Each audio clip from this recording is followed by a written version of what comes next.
Nagbigay po ng reaksyon si Manang Claire Castro ng administrasyon ni Bongbong Marcos, yung kanyang spokesperson. At sinasabi nga niya na wala naman daw selective justice na nangyayari daw sa panahon ni Bongbong Marcos. Kasi yan yung laging sinasabi ngayon ng mga kritiko ni Bongbong Marcos, particular dito kay Senator Marcoleta, kay Senator Alan Peter Cayetano, pati na rin yung ibang mga nakakapansin nga dahil nga kung papansinin po ninyo ang sitwasyon po natin sa Pilipinas ngayon, mas marami na po ngayon ng mga sinasampa ng kaso, yung mga lumalaban po laban sa korupsyon. Kung sino po yung mga nag-expose ng korupsyon, sila po yung mga nakakasuhan ngayon. Tulad na lang po ni Senator Marcoleta, yung pinaka-latest. Di ba? Siya yung sinampulan ngayon ng kasong plunder dahil tumanggap daw ng campaign donor na ginamit sa eleksyon noong 2020, I think 2024 yata yun, di ba?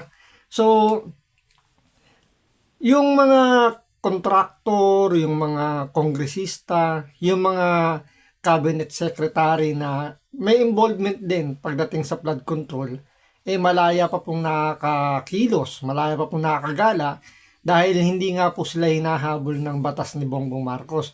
So ito, panoorin po natin itong sinasabi ni Manang Claire Castro na wala raw selective justice. Kaya dito binara siya ng isang political analyst tungkol nga sa pinagsasabi niyang wala daw selective justice sa panahon ni Bongbong Marcos. So ito, panoorin po natin, pero syempre bago ang lahat, kung hindi ka pa nakasubscribe sa Makapili TV, baka naman pwedeng pakipindot po muna yung subscribe button at the same time palike na rin po ng video, wala naman pong bayad dyan, kaya pindot na. So ito, panoorin po natin. Pong ginagawa ng gobyerno na may selective justice. Sa mga ganap mula pa noong makaupo ang kasalukuyang administrasyon hanggang sa kasalukuyan, nakikita mo ba ang senyales o mga sintomas ng selective justice, Prof? Oo naman, napaka-obvious naman. Bakit dinideny ni Claire Castro na walang selective justice? Bakit? Mayroon na bang nakasuhan talaga at mayroon nang nakulong at nakasuhan na talagang nasa kabilang ibayo or nasa kabilang parlor na kakampi at kaalyado ni BBM? Mayroon na ba?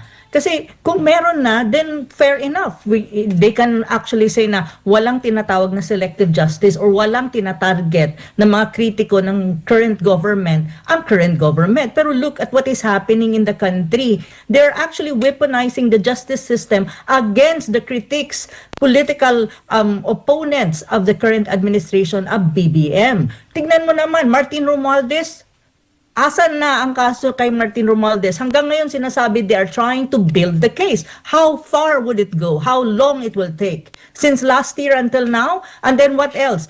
Ang kay Joel Villanueva, just because Joel Villanueva nasa majority block na ng out of the blue sabi wala na rin. At kasi nakalimutan ng DOJ magkaroon ng case build-up. So, iyan yung isa sa mga example na yung pagsisinungaling ni Manang Claire Castro na wala raw selective justice ang Bongbong administration. Maganda example, Martin Romualdez at si Joel Villanueva na sinabi ni Boying Rimulya na hinug na raw yung kanilang mga kaso at anytime soon babagsakan na raw po ng warrant of arrest. Pero anyari, nauna pang kumbaga rito, mukhang mauuna pa si Senator Marcoleta na ma-issue ng warrant of arrest kung para sa dalawang ito. Look, that is really in the news. On the other hand, if you look at the political quote-unquote opponents of the current administration who are seemingly being, kumbaga, parang allegedly nasa side ni Inday or ni Vice President Sara Duterte, asan na sila? O, di ba? Look at Jinggoy. Jinggoy is in prison, nasa kulungan. Asan si Bato? Nagtatago, and they actually call Bato fugitive dahil sa ICC warrant of arrest. Now you have, what? Senator Marcoleta out of the blue, mayroong plunder case just because of the donation. Ang tanong ko sa ating gobyerno at sa ating mga politiko, sino ba ang hindi tumatanggap ng donation pag panahon ng eleksyon? Yun ang tanong Kung si Senator Marcoleta bibigyan kakasuhan nila ng plunder, ang daming politiko na pwedeng kasuhan ng plunder kung yan lang ang magiging basihan nila. Kasi Correct, di ba? Malamang sa malamang majority po sa mga politiko ngayon ay tumatanggap po ng campaign donation. Yung iba nga dyan, hindi ginagamit yung campaign donation, binubulse. Para kung sakasakaling matalo, at least, hindi sila gumastos, kumita pa. So, dapat, yun ang dapat ang tingnan ng gobyerno natin. Especially, yung mga supposedly na independent tulad ng ombudsman. Na hindi lahat ng, kumbaga, lahat ng politiko, majority, meron sigurong may hindi tumatanggap, pero for sure, majority sa mga politiko tumatanggap po ng campaign donation. So bakit hindi kinakasuhan yun ng ombudsman? Bakit ngayon lang sa panahon ni Marcoleta?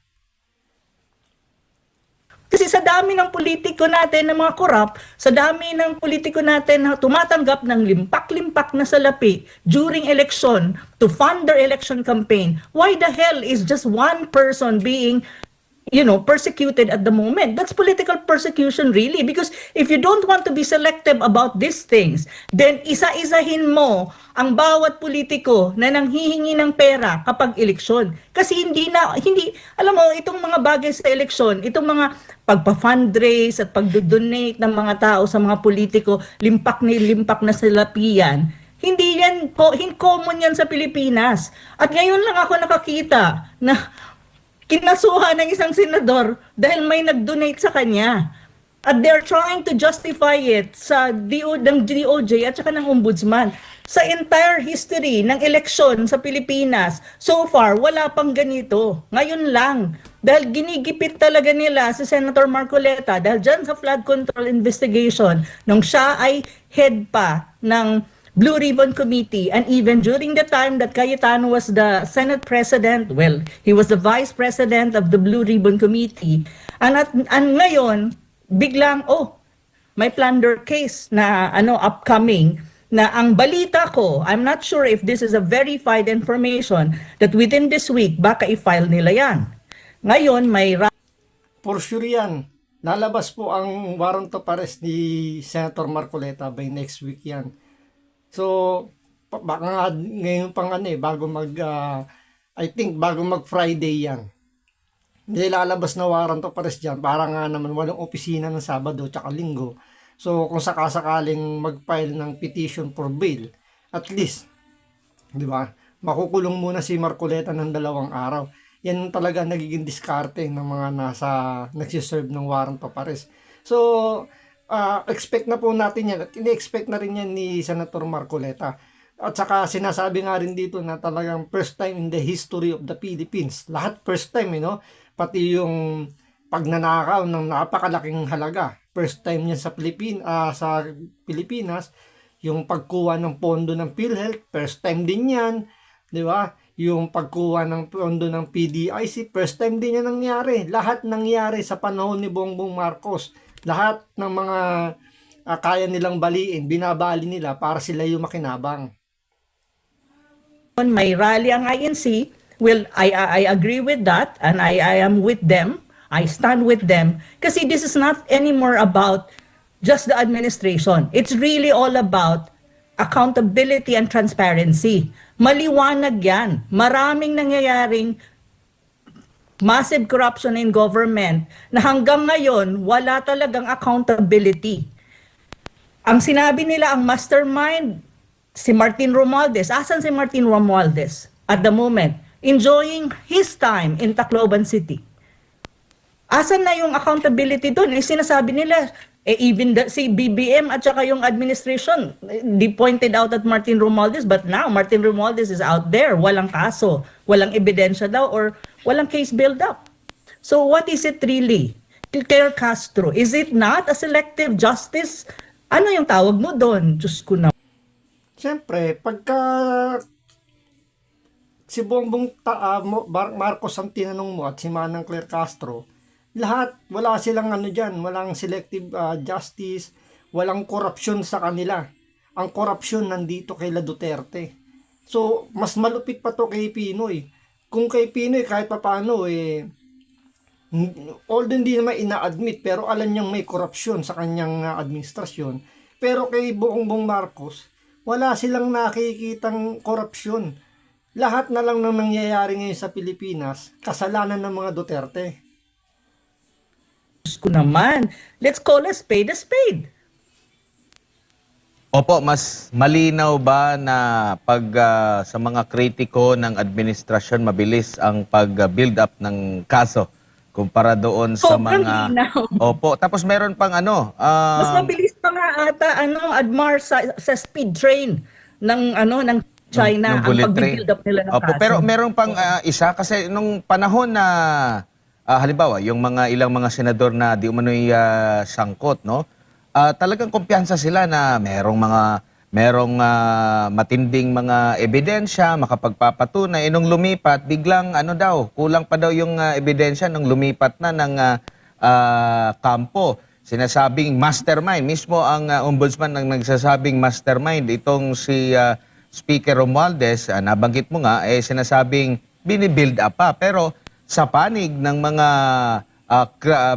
kritiko ng kasalukuyang administrasyon, mabilis nakapag-build up. So ito yung mga senyales na meron talagang pinipili sa Prof.